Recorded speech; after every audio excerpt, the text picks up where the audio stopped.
Bonjour mesdames, bienvenue Méditation quotidienne au féminin. En mémoire d'elle, première partie, c'est le thème d'aujourd'hui. Matthieu 26, verset 13 nous dit « En vérité, je vous l'ai dit, partout où cette bonne nouvelle sera prêchée dans le monde entier, on rencontrera aussi en mémoire de cette femme ce qu'elle a fait. » Dans la Palestine de l'époque de Jésus, on préparait les parfums avec des huiles d'olive, des épices et d'autres substances aromatiques. Quand un parfum que Marie répandit sous le pied de son maître, il était des nard purs des grands prix.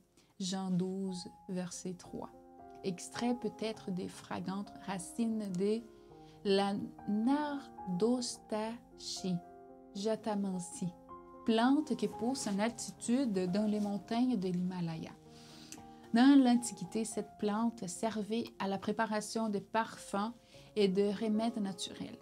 Si les parfums de Marie provenaient des montagnes du nord de l'Inde, il n'est pas extraordinaire qu'il ait coûté le prix exorbitant de quelques 300 deniers romains, comparable à cette époque au salaire de 300 jours pour un travailleur moyen. 300 jours. Un cadeau d'une telle valeur, digne des rois de la terre, représentait un grand sacrifice personnel de la part de Marie. Du temps de Jésus, les invités à un banquet enlevaient leurs sandales avant de manger. Ils s'allongeaient sur des coussins ou des banquettes perpendiculairement à la table. Ils s'inclinaient sur les coudes gauche et mangeaient avec la main droite. Il était donc relativement facile d'ondre les pieds d'une convive sans être vue avant que l'odeur ne se répande pas dans la pièce. La vie de Marie était passée par un changement radical. Les pardons divins avaient purifié son passé tourmenté de péchés et de remords. Elle était régénérée.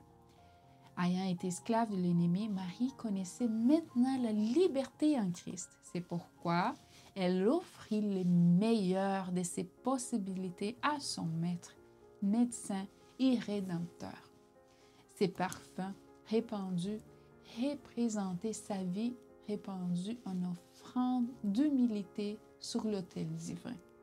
Aujourd'hui, comme autrefois, nous devons imiter l'étonnant exemple de Marie qui est rapporté dans les Écritures pour notre instruction. Notre vie passée de péché est à présent en vase neuf, auquel Dieu, dans sa miséricorde, l'a rendu brillant. Te sens-tu reconnaissance pour ces privilèges?